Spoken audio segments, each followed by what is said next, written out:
낡고 침체된 구도심에 활력을 불어넣는 도시재생 사업이 전국 400여 곳에서 펼쳐지고 있습니다. 단순히 마을 외형의 변화뿐 아니라 주민 공동체를 통한 새로운 가치를 창출하며 주목받고 있습니다. 일부 지역에서는 도시재생 사업이 마무리되면서 전과 달라진 마을의 분위기가 만들어졌습니다. 지역 주민들이 마을의 변화에 적극 참여하고 마을 기업이 각종 시설을 운영하며 새로운 수익원도 창출하고 있습니다. 상당 기간 변화에서 벗어나 있던 구도심 상권도 도시재생의 바람을 타고 다시 살아나고 있습니다. 지역의 전통과 특성을 알리는 한편 각종 프로그램들을 진행하면서 입소문을 타고 사람들의 발길이 이어지고 있습니다. 외부 활동가 위주로 추진됐던 과거의 도시재생 사업과 달리 지금은 대부분의 지역에서 변화의 주축은 주민들입니다. 전문가들은 앞으로 도시재생에 있어 주민들의 역할이 더 커질 것이라고 보고 있습니다. 시청자 여러분 안녕하십니까? 설 연휴에 보내드리는 오늘 헬로티비 뉴스는 도시재생 특집으로 꾸몄습니다. 화려한 신도시에 자리를 내주고 활기를 잃어버린 구도심의 새 생명을 불어넣는 것이 도시재생 사업입니다. 전국 곳곳에서 다양한 도시재생 프로젝트가 진행되고 있는데요. 주민 삶의 터전을 지키면서 동시에 사람들을 다시 불러 모을 수 있다면 금상첨화겠죠. 먼저 도시재생의 의미를 장진철 기자가 짚어봤습니다.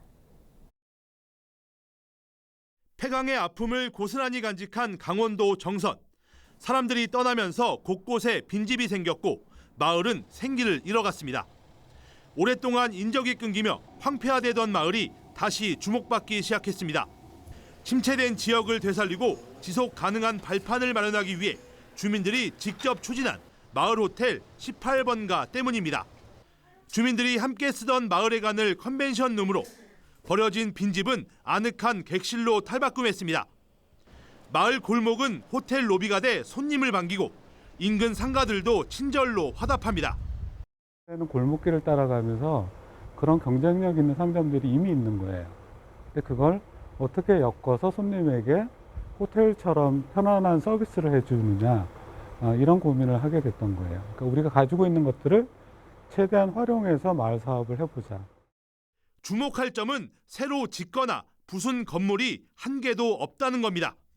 환경이 개선되고 새로운 먹거리까지 생긴 데다 마을을 떠난 주민도 없어 공동체는 더욱 끈끈해졌습니다. 낡고 오래된 것을 버리고 허무는 재개발, 재건축 대신 있는 그대로를 존중하며 가치를 창출하는 도시 재생이 주목받는 이유입니다. 지역 공동체를 지속 가능하게 만들고 형성하고 그리고 유지하게 하는 그런 차원이 중요하고요. 변화되고 있는 문화와 산업, 그리고 교육, 복지와 관련된 여러 가지 사항들을 연계하고 또 연결해주는.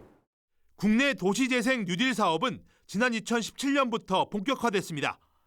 5년 차인 올해는 전국 180여 개 지자체, 440여 개 마을에서 진행 중입니다. 사업이 완료되면 도서관과 주차장 등 주민 생활과 밀접한 편의시설 900개가 조성되고 빈집 등을 활용해 16,000호의 공공임대주택도 생겨납니다. 이 밖에도 사회적 기업과 협동조합 육성을 통한 일자리 7만 4천여 개 창출도 주목받고 있습니다.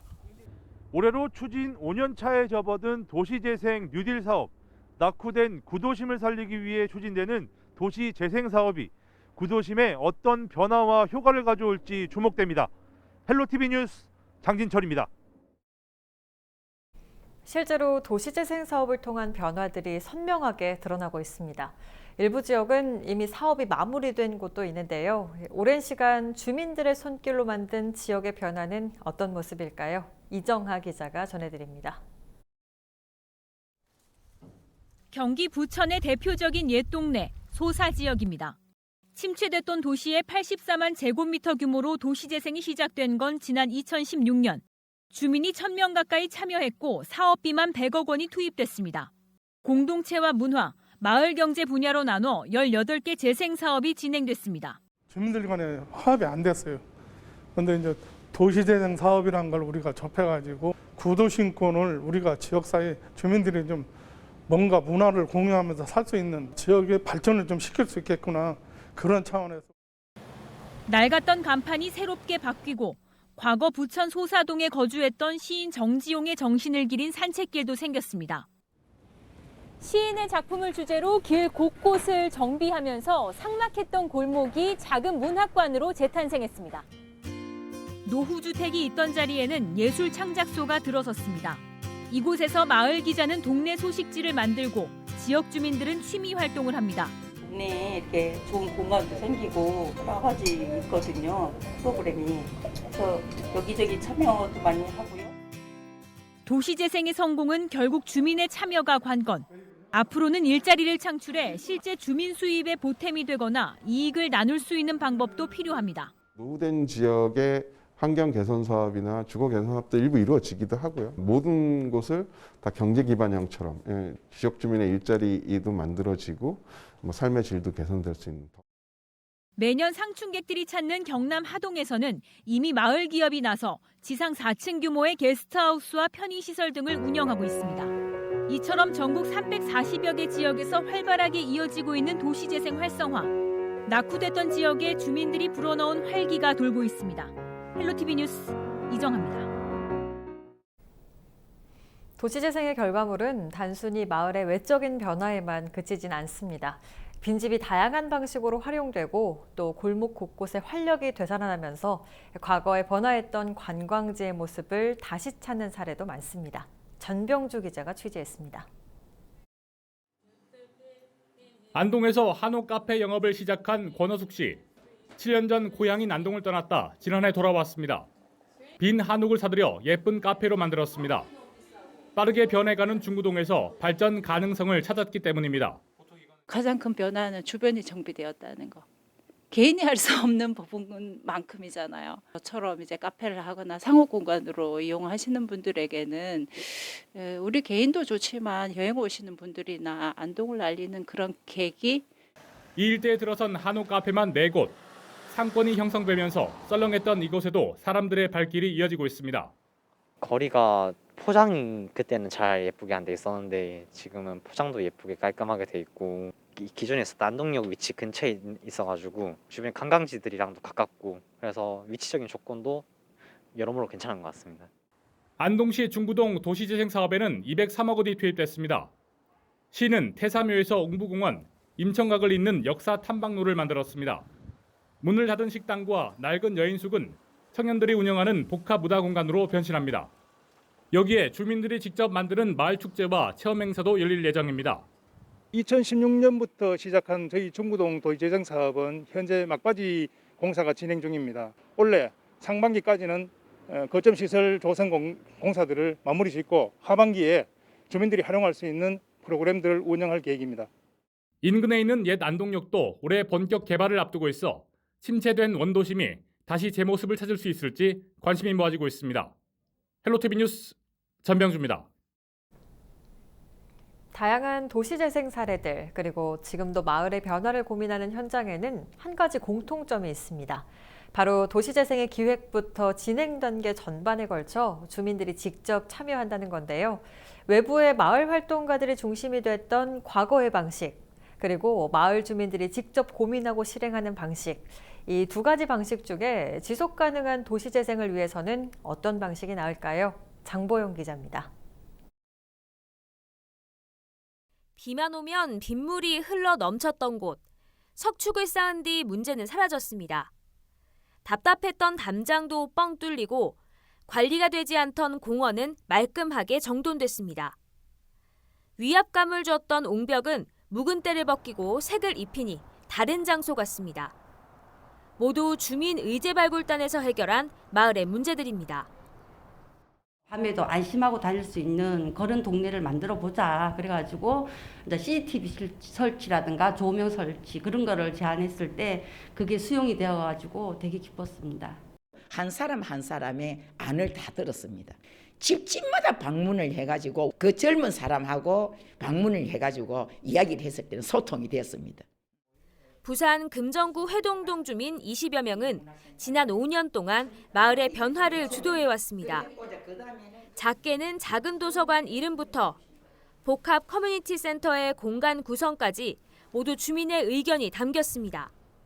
해동동의 복합 커뮤니티 센터는 이 문화와 교육과 그 소통, 어울림이 있는 공간입니다. 우리에게 진정 도움이 되는 것이 무엇인가를 소통하고 계획 단계부터 그렇게 주민들과 함께 협의를 한 것이죠. 공동체가 회복되게 하는 것이 재생의 주 목표가 아닌가라고 생각을 합니다. 그동안의 도시재생이 도시 미관 변화에 중점을 두었다면 이제는 원주민이 참여하는 지속 가능한 재생에 초점을 맞추고 있습니다.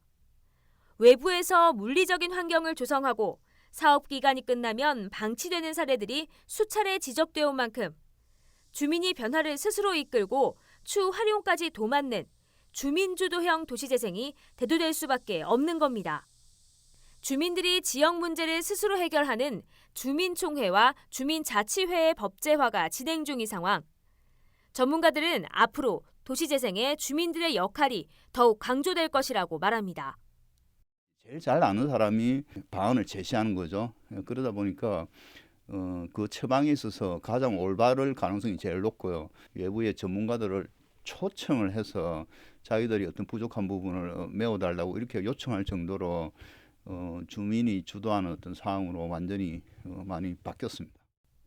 단순히 주민이 참여하는 게 아닌 시작부터 주민이 이끄는 도시재생.